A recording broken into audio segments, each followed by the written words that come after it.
दोस्तों नमस्कार। आज हमारा एमपी एलआरसी का सेकेंड लेक्चर स्टार्ट करने वाले हैं। कल हमने 50 सेक्शन तक टोटल हमने कवर कर लिया था, मतलब 51 अप्रोक्स रिवीजन रिव्यू ये सब हमने देख लिया था। अब हम स्टार्ट कर रहे हैं हमारा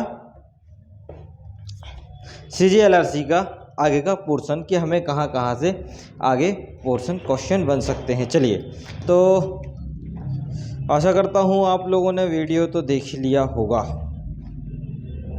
ठीक है। हाँ चलो, बहुत अच्छी बात है। इसी उम्मीद से पढ़ा रहा हूँ कि आप लोग रिवीजन कर रहे होंगे सीजीएलआरसी का, और इसी के साथ एनर्जी की दुगनी लेके बार बार आपके सामने आ जाता हूँ और करेंगे, निकलेगा छत्तीसगढ़ सिविल जज, टेंशन लेने की बात है नहीं, ठीक है। सेक्शन 48 पे शायद चर्चा हो चुकी थी। सेक्शन 48 अगर मैं बोलूँ तो सेक्शन 48 क्या बात करता है? ये बात करता है याचिका के साथ आपको क्या देना है, प्रतिलिपि देनी होगी, और जिसके सिवाय आपत्ति की गई है इसके बारे में ये क्या करता है, आपसे बात करता है। जैसे अपील और पुनर्विलोकन या पुनरीक्षण का आदेश के साथ प्रमाणित करना, है ना। अब हम थोड़ा सा इस पर बात कर लें कि 48 भी हो गया था, 50 भी हो गया था। चलिए, प्रतिलिपि देने के बारे में बात करता है। किस मामले में प्रतिलिपि, चाहे अपील की हो, चाहे पुनर्विलोकन की हो, चाहे पुनरीक्षण की हो, आपको आदेश का प्रतिलिपि प्रमाणित करनी चाहिए, ये वाली बात है आपकी, ठीक है। तो ये 48 थोड़ा ध्यान रखना। अब आ गए स्टार्ट, यहाँ पे थोड़ा सा अलग करेंगे। कलेक्टर की पावर के बारे में थोड़ी सी बात कर लेते हैं कि कलेक्टर द्वारा कौन नियुक्त किया जाता है, मतलब अपॉइंटमेंट है, थोड़ी सी अपॉइंटमेंट के बारे में बात करते हैं। तो देखो, कलेक्टर किस किस को अपॉइंट करता है, थोड़ा ध्यान दीजिएगा इस पे। एक तो पटवारी हो गया, एक तो आरआई हो गया, एक तो कोटवार हो गया, और एक तो क्या हो गया, आपके पटेल हो गए, है ना। तो ये वाली चीज़ें यहाँ पे थोड़ी सी याद रखने वाली है। एक तो आपके आरआई हो गए, एक तो आपके पटवारी हो गए, और एक तो आपके क्या हो गए, सरकारी पट्टेदार हो गए भैया। सरकारी पट्टेदार के पटेल पटेल पटेल हो गए, और एक तो आपके कौन हो गए, ये आपके कोतवार हो गए। तो देखो, कोतवार कहाँ डिफाइन है, 230 में सेक्शन। पटेल कहाँ है, 222। पटवारी कहाँ है, 104, और आरआई 106 में है। देखो, इस तरीके से इधर क्या करता है, कलेक्टर क्या करता है, अपॉइंट करता है। आरआई को, पटवारी को, पटेल को और कोतवार को क्या करता है, वो अपॉइंट करता है। और ये वाली चीज़ अगर मैं बोलूँ आपसे, ये वाली चीज़, ये हम थोड़ा सा देख के आए हैं कि इसकी अपील नहीं होगी। और ये बोलता है कि भैया नियुक्ति के संबंध में अगर कोई मैटर है तो उसकी अपील नहीं होती। और ये वाली बात कहाँ लिखी है, सेक्शन 46 में लिखी है। तो ये वाली चीज़ भी आपको समझ में आ गई थी उस दिन, ठीक है। 52 पे आ जाइए जरा। 52 पे एक नज़र मार लेते हैं, क्या बोलता है, आदेशों के निष्पादन का रोका जाना, stay of execution of order के बारे में ये क्या करता है, बात करता है। देखो, एमपीएलआरसी का बिल्कुल अलग है, लेकिन यहाँ पे सीजीएलआरसी के बारे में बात कर रहे हैं। तो ये क्या बोल रहा है, ये बोला 1 माह के भीतर, कितने माह के भीतर, 1 माह के भीतर। और ये 2023 में क्या हो चुका है, अमेंड। मतलब आपका जो सेक्शन है 52 क्या किसके बारे में बात करता है, ये स्टे के बारे में बात करता है। Stay of execution of order, stay of execution of order के बारे में बात करता है। क्या बात करता है, देखो, ये बोल रहा है कि 1 माह के भीतर भीतर रोक लेंगे और अगली सुनवाई तक।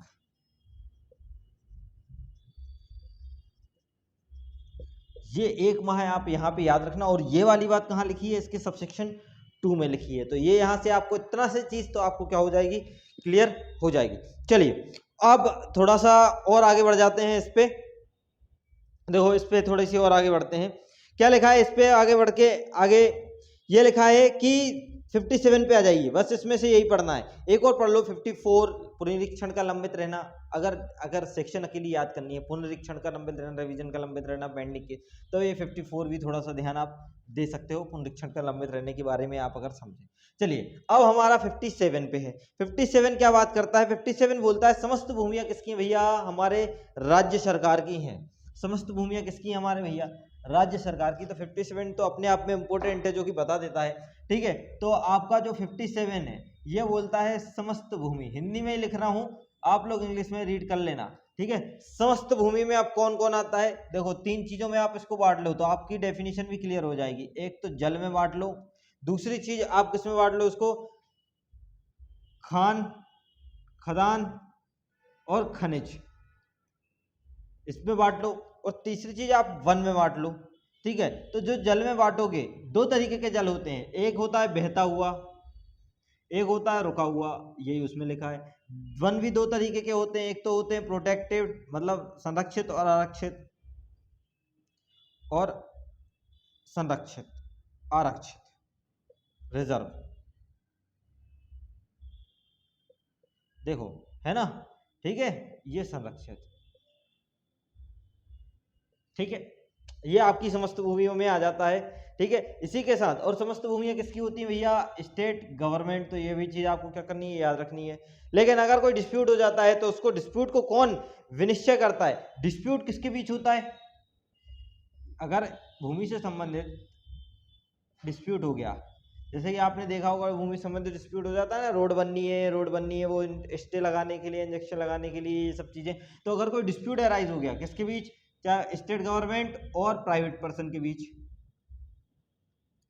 अदर पर्सन, तो उसको डिस्प्यूट को कौन सेटल करेगा, निराकरण कौन करेगा उसका, निराकरण करेक्टर। ये इंपॉर्टेंट है थोड़ा सा, क्या है ये थोड़ा सा इसमें 57 में इंपॉर्टेंट आपका निकल के आ जाएगा। ठीक है, ये वाली चीज यहां से आपको ध्यान देनी है। आ जाइए सेक्शन 58। सेक्शन 58 क्या बोल रहा है, liability of land of payment for land revenue. क्या बोल रहा है, liability of land, payment of land revenue. ये बोल रहा है भू राजस्व के भुगतान के लिए भूमि का दायित्व के बारे में बात कर रहा है। बस अकेला सेक्शन भी अगर आपको याद है, ठीक है, तो ये भी आपको क्या कर जाएगा, काम बन जाएगा थोड़ा सा। ठीक है, तो ये वाली आपको चीजें याद रखनी है यहाँ पे, भू राजस्व के भुगतान के लिए भूमि का दायित्व। अब इसमें एक चीज है थोड़ी सी, कि अगर उन भूमि का दायित्व नहीं होगा, भू राजस्व के भुगतान के लिए भूमि का दायित्व होता है, मतलब इसमें बोला है लैंड रेवेन्यू आपको क्या करना है, लैंड जो रेवेन्यू होता है वो पे करना है उस भूमि का। ठीक है, तो छूट अगर मिल गई है तो या तो आपको वो राज्य सरकार से भूमि मिली है, या राज्य सरकार ने ग्रांट करी है, या राज्य सरकार ने बाय नोटिफिकेशन उसको क्या किया है, छूट प्रदान कर दी गई है, तो उस मामले में आप लैंड रेवेन्यू नहीं भरोगे, अन्यथा आपको भरना है 58 के अकॉर्डिंग। ठीक है, चलिए 59 पे आ जाइए। 59 क्या बात करता है, 59 देखिए जरा क्या बात कर रहा है 59 आपका भैया। 59 आपका बात करता है कि जिस प्रयोजन के लिए भूमि उपयोग उसके अनुसार भू राजस्व, मतलब जिस प्रयोजन के, अगर आपका एग्रीकल्चर पर्पस है तो एग्रीकल्चर के हिसाब से भू राजस्व, यदि आपका कोई अदर पर्पस है तो अदर पर्पस के हिसाब से भू राजस्व। तो ये कौन सी सेक्शन बात कर रहा है, ये 59 बात करता है, और इसी को बोलते हैं व्यपवर्तन कार्यवाही, डाइवर्जेशन प्रोसीडिंग बोलते हैं इसको, डिस्पर्जेशन प्रोसीडिंग। ठीक है, तो ये वाली चीज आपको व्यपवर्तन कार्रवाई आपको 59 में देखने मिलेगी, और ये मेंस का अपने MPLRC का मेंस का क्वेश्चन भी बना लेता है। ठीक है, तो ये वाली चीज आपको याद रखनी है थोड़ी सी इस पे। अब इसमें बोला गया है कि जिस भू राजस्व अगर आपने नहीं दिया, क्या बोल रहा है, इसका थोड़ा सा इंपॉर्टेंट यही फैक्ट है इसमें, भू राजस्व क्या है, भू राजस्व नहीं है तो 5 वर्ष से कम कालावधि पर पट्टे का दी जाती है, पट्टे पर दी जाती है। भू राजस्व किस पे नहीं लगेगा, भू राजस्व नहीं लगेगा जो भूमि का 5 वर्ष पर पट्टे पर दी जाती है, 5 वर्ष से कम पट्टे पर, ये वाला इसका भू राजस्व नहीं देना है। ये इसमें लिखा है 5 वर्ष से कम कालावधि के पट्टे पर अगर दी जाती है तो उसका भू राजस्व नहीं होगा। ठीक है, तो ये वाली चीज आपको ध्यान देनी है। ठीक है, इसमें भू राजस्व लेगा कौन, भू राजस्व लेगा कौन, देखो भू राजस्व लेगा, इसमें लिखा है कॉम्पिटेंट अथॉरिटी, क्या लिखा है, सक्षम अधिकारी, सक्षम अधिकारी। कौन लेगा भैया, सक्षम अधिकारी लेगा। तो ये वाली चीज आपको ध्यान देने योग्य है ना, कि सक्षम अधिकारी लेगा। ठीक है, तो ये वाली चीज यहां से थोड़ा सा आप 59 में याद रखिएगा। ठीक है, और इसमें क्या पढ़ने लायक है, एक आपका 58A छूट गया है शायद से। 58A क्या बोल रहा है, भू राजस्व के भुगतान से छूट। इसमें देखो MPLRC में 2 हेक्टेयर है, लेकिन इसमें क्या लिखा है आपके, देखिए जरा, इसमें 5 एकड़ तक की, कितनी, 5 एकड़ तक की लिखा है इसमें। आप ये वाली चीजें आपसे याद रखना, कौन सा 58A, ये बोल रहा है भू राजस्व के भुगतान से छूट, भू राजस्व के भुगतान से छूट के बारे में क्या करते हैं, ये बात करते हैं। क्या है छूट, 2 चीजों की छूट बोली गई है, एक तो कृषि प्रयोजन हेतु,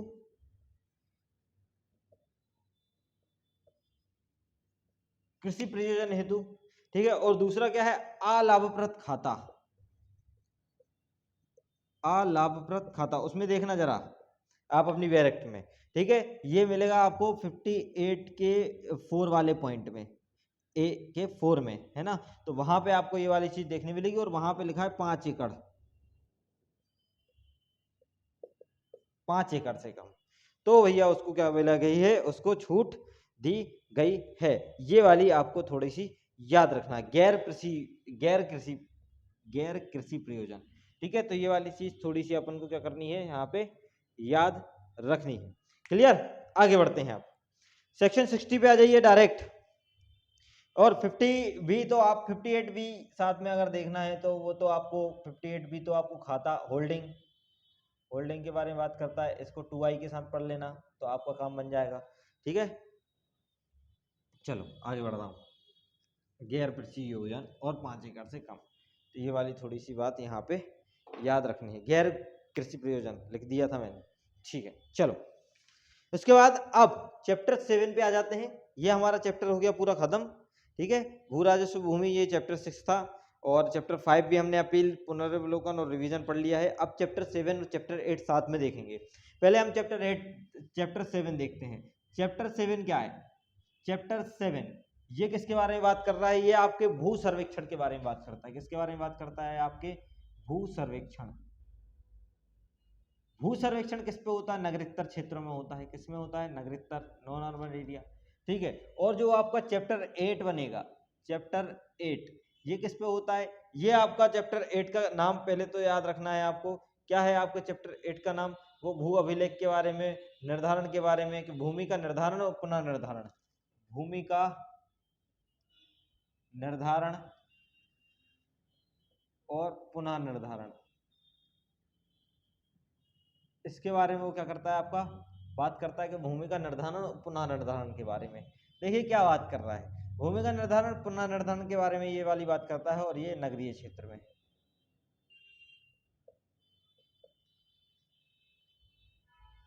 ये कहां से कहां तक दिया गया है, जैसे कि आपका चैप्टर 6 कहां से कहां तक दिया गया था, इस तरीके से आप चैप्टर के नाम और सेक्शन भी याद रखना। ये कहां से कहां तक दिया है, ये आपका दिया है 61 तो रिपील्ड कर दिया है, 62 से लेके 62 से लेके 91A, देखो हाँ 91A दिया है।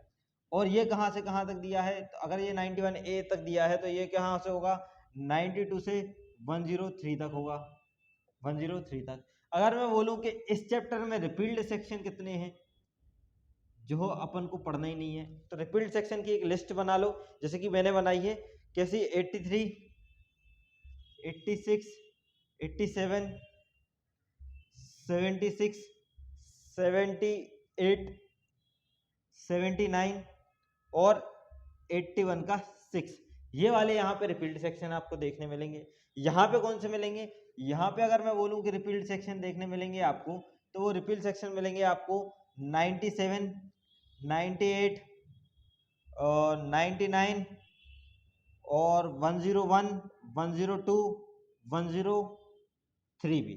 तो आपको लगभग यहाँ पे 6-7 सेक्शन ही पढ़ने हैं, ठीक है। यहाँ पे थोड़ा सा ज़्यादा है, बस ज़्यादा भी नहीं है, कर लेंगे। चलिए अब मैं मिटा रहा हूँ, अब आगे बढ़ते हैं। यहाँ पे ये मिटा दिया, और यहाँ पे ये मिटा दिया, और यहाँ पे ये खत्म कर दिया, ठीक है। अब हमें ये कवर करना है पोर्शन अपना चैप्टर 7 वाला, ठीक है। आइए समाप्त करते हैं। सेक्शन 61 हमारा क्या हो गया है, रिपील्ड हो गया है, तो 62 से सीधा पढ़ना स्टार्ट करते हैं। सबसे पहले भू अभिलेख, अगर मैं बोलूं कि भू अभिलेख के बारे में आपका कौन सा सेक्शन है, तो आपको यहाँ पे लिखना है भू अभिलेख आयुक्त, सेक्शन 62, ऐसे ही है, भू अभिलेख आयुक्त भू अभिलेख, जो भी आप बोल लो, तो भू अभिलेख से संबंधित है एक आपका 62 आयुक्त भू अभिलेख, ठीक है। और एक और सेक्शन है आपका सेक्शन 63, ये बोलता है अपर आयुक्त, अपर आयुक्त कौन, भू अभिलेख। तो दो भू अभिलेख, एक आयुक्त भू अभिलेख 62 में और एक अपर आयुक्त भू अभिलेख 63 में, ठीक है। अब ये वाली चीज आपको थोड़ी सी यहाँ पे याद रखने योग्य है, ठीक है। आगे अगर मैं बोलूं कि जिला अधिकारी, ये भू अभिलेख है, और एक है आपका जिला अधिकारी, जो कि अभी आपको देखने मिलेंगे, ये कहां से कहां तक आपको देखने मिल रहे हैं? एक तो आपका है जिला सर्वेक्षण अधिकारी, जिला सर्वेक्षण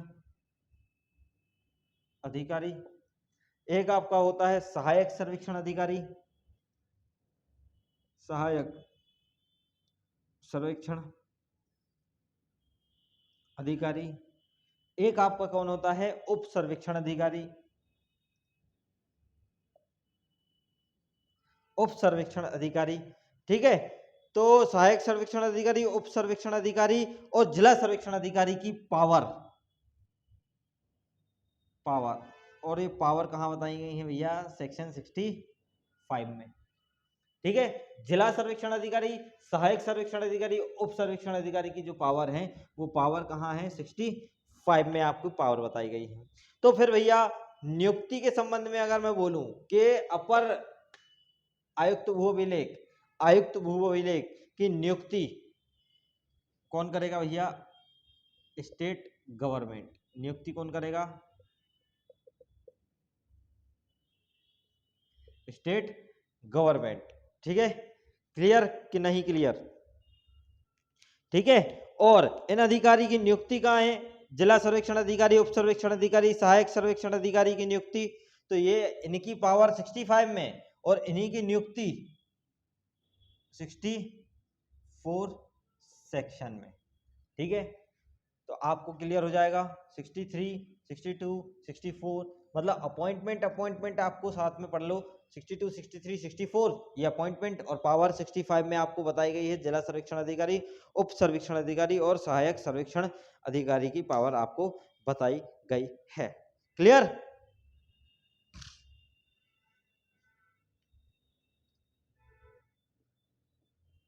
ठीक है ना, चलो अब आगे बढ़ते हैं।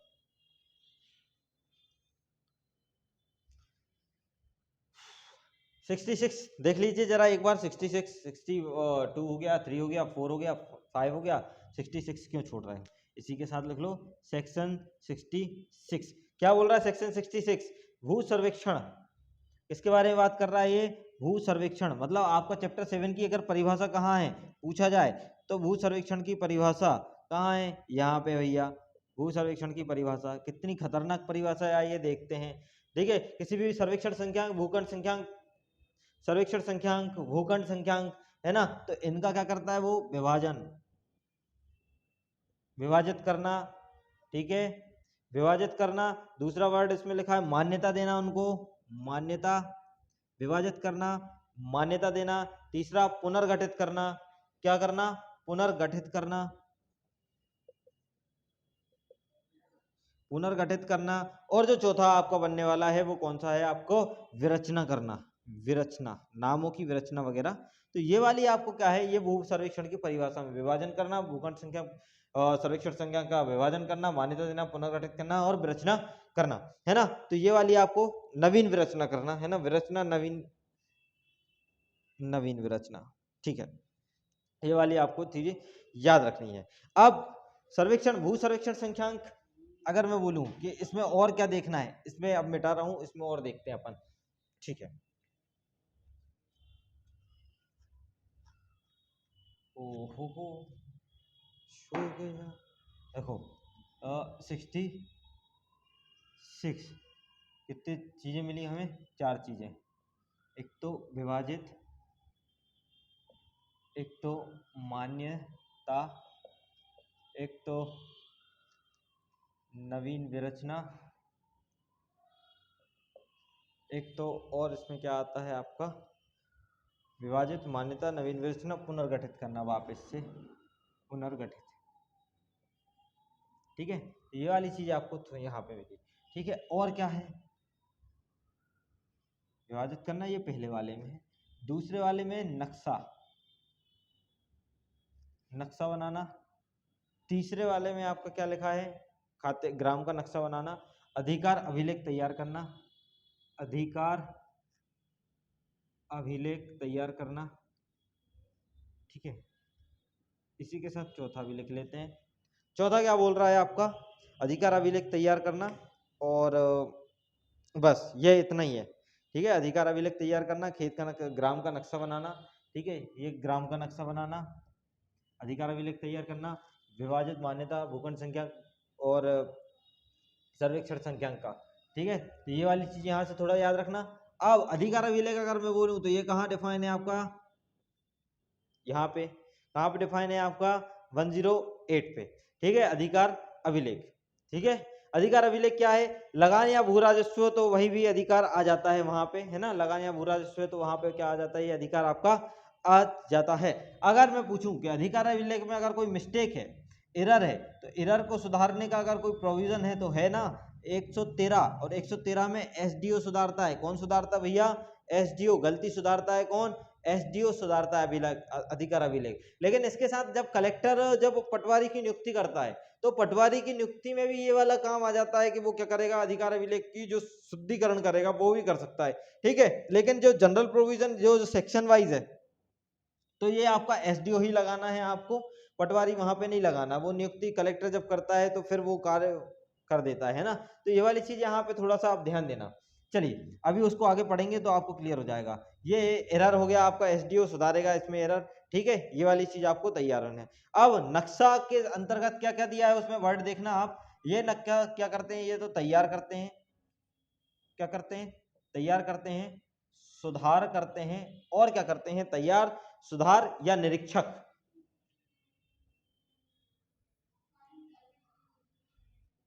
तैयार, सुधार या निरीक्षक, है ना, क्लियर। चलिए अब थोड़ा सा आगे बढ़ते हैं, इसको और खत्म करते हैं। 73 पे आ जाइए जरा, 73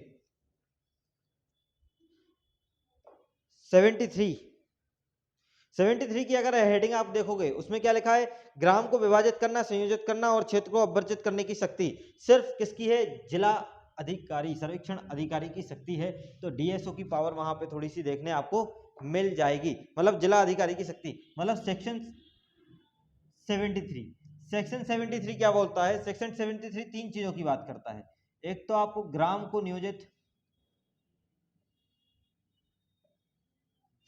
नियोजित करना, संयोजित करना और क्षेत्र को अपवर्जित,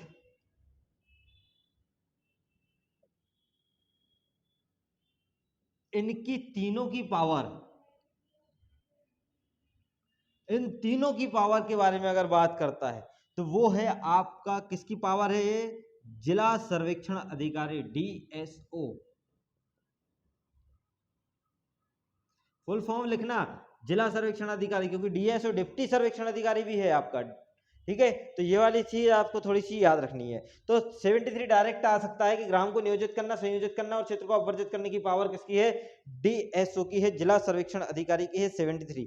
77 पे आ जाइए डायरेक्ट। 77 क्या बोल रहा है, 77 निर्धारण दरों को नियत किया जाना।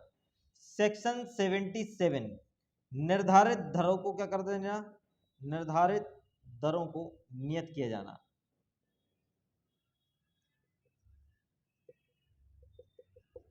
बस ये सेक्शन अकेला अपन को क्या करना है, याद रखना है। और वो भी कौन करता है, वो भी आपका डीएसओ करता है। इसलिए यहाँ 73 के साथ 77 पढ़ लो तो थोड़ा सा याद रहेगा। डीएसओ की पावर बता दी इसमें, निर्धारण दरों को नियत करने की पावर भी डीएसओ की है, जिला सर्वेक्षण अधिकारी है। और ग्राम को संयोजित और क्षेत्र को अपवर्जित और ग्राम को नियोजित करने की पावर भी किसकी है, डीएसओ की है, ठीक है। ये वाली चीज हमें क्या करनी है, यहाँ से थोड़ी याद करनी है। और जैसा कि भेद किया जाए प्रारूप या विशिष्टियां, जैसे कि स्टेट गवर्नमेंट अग्रसित करे, है ना, जो स्टेट गवर्नमेंट क्या करे, अग्रसित करे, जैसा कि भेद करे जिस प्रारूप में, तो ये वाली चीज यहाँ पे थोड़ा सा ध्यान देना है, ठीक है। 86 आपका रिपील्ड हो गया है, जो कि मैंने लिस्ट आपको बनवाई दी है। अब सीधा आ जाइए 84 पे, किस पे आ जाइए, सीधा 84 पे। और 84 को हम 173 के साथ पढ़ते हैं। 84 को सीधा हम किसके साथ पढ़ेंगे, 173 के साथ। 84 को हम पढ़ेंगे 173 के साथ। कैसे पढ़ेंगे, देखिए कैसे पढ़ते हैं इसको। देखो दोनों एक ही चीज की बारे में बात करते हैं। ये भी किसके बारे में बात करता है, ये अपने अधिकारों के तृजन के बारे में बात करता है, और ये भी किसके बारे में बात करता है, त्यजन के बारे में बात करता है, त्यजन, त्याग, ठीक है, रिलिंक्विश। तो ये वाली चीज आपको क्या करनी है, थोड़ी सी ध्यान देनी है। यहाँ पे जो त्यजन बोला गया है वो त्यजन आपको 30 दिन, और यहाँ पे जो त्यजन की डेट होगी वो आपकी 1 माह है। कितनी है, 1 माह। दोनों में मेन डिफरेंस तो ये है, बाकी सेम है। अगर आप 84 पढ़ोगे तो 173 आपको बोल देगा कि 173 के हिसाब से हम काम करेंगे। ठीक है, अधिकारों को त्यजन करने वाले भूमि स्वामी को माफी के बारे में बोला है, ये अधिकारों का त्यजन के बारे में बात करता है।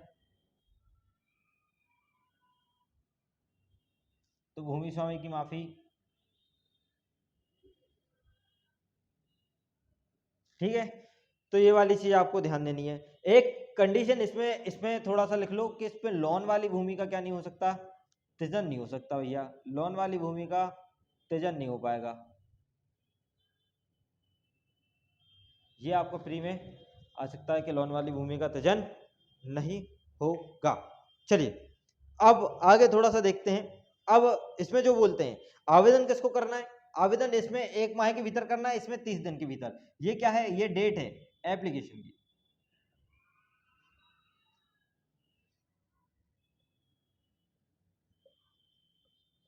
ठीक है, इसमें 1 माह के भीतर, इसमें 30 दिन के भीतर। बस यहाँ पे ये याद रखना, दोनों में एक ही जगह आवेदन होता है। किसको होगा भैया, तहसीलदार।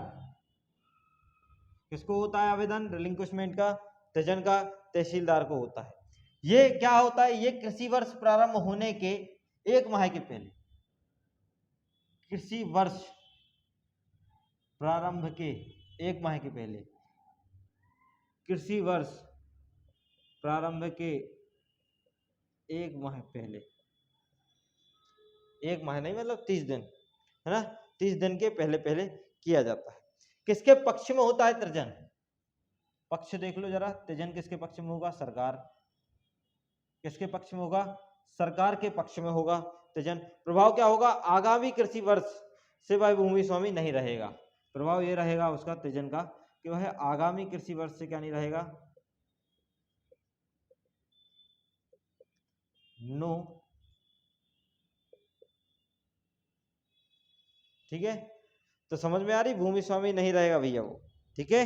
इसमें बस ये वाली चीज आपको 84 173 के साथ देख लोगे तो ठीक रहेगा। और तो ये तहसीलदार को आवेदन करना है 1 माह के पहले, कृषि वर्ष प्रारंभ के पूर्व करना है, ये वाली चीज आपको थोड़ी याद है बस। चलो अब आगे, चैप्टर 8 खत्म आपका, चैप्टर 7, ठीक है, चैप्टर 8 पे आ गए हैं।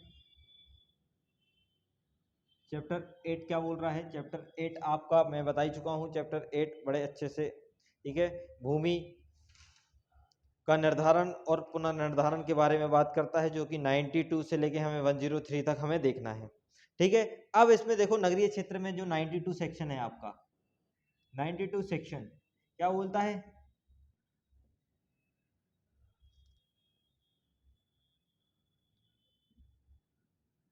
नगरीय क्षेत्र के बारे में संबंध है कि भूमि स्वामी नगरीय क्षेत्र में, भूमि स्वामी सरकारी पट्टेदार या सेवा भूमि धारण, ये दोनों क्या करते हैं, ये तीनों भारत नगरीय क्षेत्र में, कौन, भूमि स्वामी,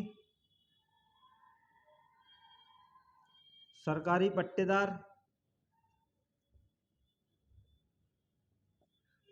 और सेवा भूमि धारण,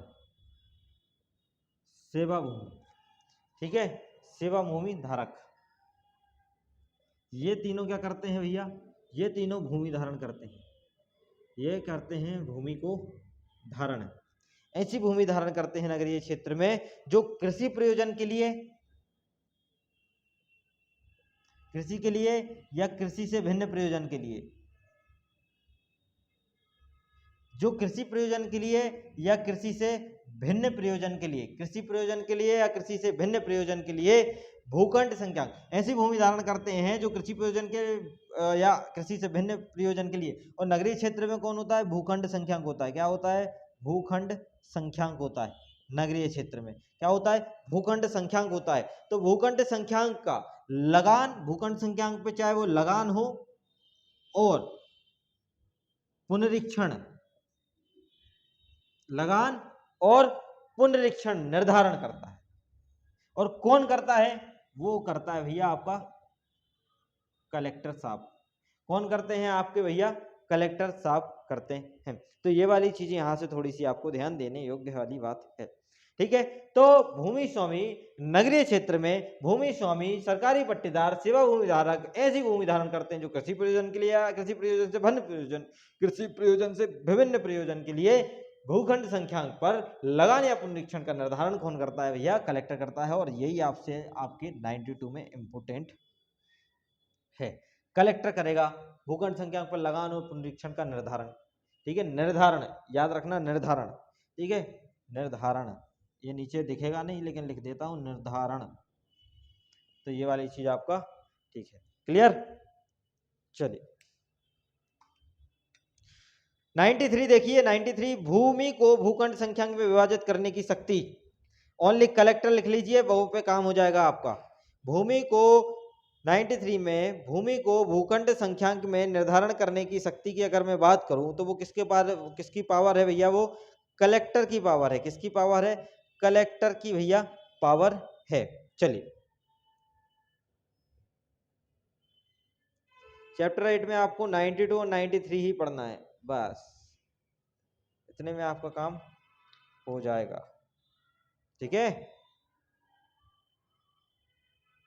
आ जाइए 104। अपन इतनी करते हैं, 104, 107, 108 तक करते हैं, जितना क्या हमारा कवर हो जाए, फिर उसके बाद हम नेक्स्ट बाद में। ठीक है, ये हो गया अपना क्लियर। चलिए चैप्टर 9, चैप्टर 9 देखिए। चैप्टर 9, चैप्टर 9 कहां से कहां तक है आपका? भू अभिलेख जो है आपका चैप्टर 9 भू अभिलेख, ये आपका है 104 से लेके 1 to 3 तक। 1 to 3, 104 से लेके 1 to 3 है ना। चल चैप्टर 9 कहां से कहां तक है आपका? 104 से 1 to 3। ठीक है, ये वाली चीज यहाँ से थोड़ी सी याद रखने वाली है। ठीक है, सबसे पहले बड़े अच्छे से हम पढ़ के आए हैं 104। 104 में कलेक्टर वर्ड तो आपने सुना ही होगा। ये नियुक्ति करता है किसकी? आपके किसकी नियुक्ति करता है? पटवारी की। किसकी नियुक्ति करता है? पटवारी की करता है। और कार्य भू अभिलेख पर रखने या शुद्धिकरण करने के लिए, देखो मैंने बोला भी था, बोला था कि नहीं बोला था आपको? बोला था मैंने। ठीक है, तो ये आपका यहाँ पे थोड़ा सा आपको सुधार करना पड़ेगा। ठीक है, तो ये आपका कौन सुधारता है भैया? एसडीओ सुधारता है। कौन सुधारता है भैया? आपका एसडीओ। यहाँ पे मतलब वहां पे शुद्धिकरण के लिए मैंने अधिकार अभिलेख के शुद्धिकरण के लिए बताया था, और ये आपका भू अभिलेख के लिए है। ठीक है, तो दोनों अलग चीज है। शुद्धिकरण के लिए कंफ्यूजन नहीं होना। अगर अधिकार अभिलेख का बोला, किसके बारे में बोला? अधिकार अभिलेख का बोला, तो उसका शुद्धिकरण किसमें होगा? आपका अधिकार अभिलेख का अगर मैंने बोला तो उसका शुद्धिकरण कहाँ होगा? आपका अधिकार अभिलेख का शुद्धिकरण आपका होगा 113 में। ठीक है, क्योंकि वहां पे 108 था, 108 में अधिकार अभिलेख है, तो 113 में शुद्धिकरण होगा। ठीक है, और वहां पे कौन करेगा? एसडीओ करेगा। ठीक है, और यहाँ पे कौन करता है? आपका। ठीक है, तो ये वाली बात आपको याद रखनी है। और भू अभिलेख का शुद्धिकरण कौन करेगा? आपका एसडीओ करेगा। कौन करेगा? 115 में। ठीक है, थोड़ा सा यहाँ पे विचलित नहीं होना, इसलिए 2-3 बार मैंने बोल दिया। ठीक है, चलो अब हम इसको स्टार्ट कर रहे हैं। ठीक है, हलकों में, तहसील के ग्रामों में, मतलब हलकों में बांटते हैं। सबसे पहले ये हलकों में पटवारी क्या करेगा? पटवारी हल्का सुना है आपने? पटवारी हल्का। पटवारी हल्का क्या होता है? पटवारी हल्का होता है ये आपका तहसील के ग्रामों में होता है। तहसील को ग्रामों में बांट देना, तो पटवारी हल्का में तहसील 2 गांव को मिला के एक हल्का बना दिया जाता है। वो वाली चीज आपको यहाँ से थोड़ी समझनी है। तहसील, ठीक है, हलकों में। ठीक है, तो ये वाली चीज यहाँ से। अब हलकों में कैसे करता है वो? हलकों में या तो विन्यस्त करेगा। कौन करता है? ये सब कलेक्टर कर रहा है आपका। विन्यस्त करेगा, सृजन करेगा। पटवारी हलकों का सृजन करेगा, विन्यस्त करेगा तहसील की ग्रामों में, है ना। तो ये वाली चीज पटवारी हलकों में विन्यस्त करेगा, सृजन करेगा, या सीमा परिवर्तन करेगा। हलकों की सीमा में परिवर्तन कर सकेगा। और क्या कर सकेगा? परिवर्तन भी कर सकेगा, समाप्त कर सकेगा। क्या कर सकेगा? समाप्त। तो ये वाली चीज भी यहाँ पे थोड़ी सी ध्यान देने योग्य वाली बात है। अरे यार, ये डीजे बजने लगे, आप लोगों को आवाज थोड़ी दिक्कत हो सकती है। ठीक है, तो अब द्वारा नियुक्ति, किसके द्वारा नियुक्ति? कलेक्टर के द्वारा नियुक्ति किसकी होती है भैया? पटवारी की। तो आराम से समझ के आए हैं, किसकी? पटवारी की। और पिछले बार भी समझा है। और कार्य क्या होता है? कार्य भैया इनका होता है, या तो ये अधिकार अभिलेख को क्या होता है? रखते हैं। किसको रखते हैं भैया? भू अभिलेख, सॉरी, ये कार्य होता है इनका जो भू अभिलेख होता है। भू अभिलेख होता है, इसको ये रखने का काम करते हैं और उसका शुद्धिकरण भी कर सकते हैं, शुद्धिकरण। लेकिन ये कहाँ है आपका भू अभिलेख, कहाँ डिफाइन है आपका भू अभिलेख है 114। 108 से मिक्स नहीं करना है, 108 में अधिकार अभिलेख है, ठीक है। 114 जब आप पढ़ने जाओगे तो 114 में आपको सब मिलेगा, 107 मिलेगा, 108 मिलेगा, ये आपका पूरा भू अभिलेख होगा। 107 का, 108 का, 114 ए का भी होगा आपके पास, हाँ 114 ए का भी होगा आपका, 233 भी होगा जो दखल रहित भूमि के बारे में बात करता है, और आपका 242 भी होगा, ठीक है। तो ये सब भू अभिलेख में आपको पढ़ना है। और इसी के शुद्धि के बारे में अगर मैं बात करूं तो 115 में कौन करता है आपका, एसडीओ करता है। 115 में आपका कौन करता है, एसडीओ करता है। चलिए अब तो बहुत आवाज़ आने लगी है यहाँ पे, है ना, शायद कुछ निकल रहा है आज के दिन, तो अब हम इस लेक्चर को कल फिर से कंटिन्यू करेंगे। आज हमारा कहाँ तक हो गया है, हमारा 104 तक कंप्लीट हो गया, 105 से हम उठाएंगे चैप्टर 9 का, ठीक है। इसी के साथ बने रहिए ड्रीम जुडिशरी इंडोर के साथ। नमस्कार, शुक्रिया, धन्यवाद। और MPLRC की जरूर लेक्चर देखना, वन शॉट में आपका बहुत कुछ कवर हो जाएगा लगभग। और अननेसेसरी पढ़ने से अच्छा है कि काम की चीज़ें पढ़ो तो ज़्यादा याद रहेंगी। पूरा पढ़ने के लिए आप पूरा भी पढ़ सकते हो, ऐसा कोई बात नहीं, बिग टास्क नहीं है, लेकिन उसको थोड़ा सा रिवीजन लगेगा, और रिवीजन के लिए समय कम है, इसलिए इस तरीके से अगर आप रिवीजन करोगे 4-5 बार भी आराम से रिवीजन हो जाएगा, ठीक है। नमस्कार, शुक्रिया।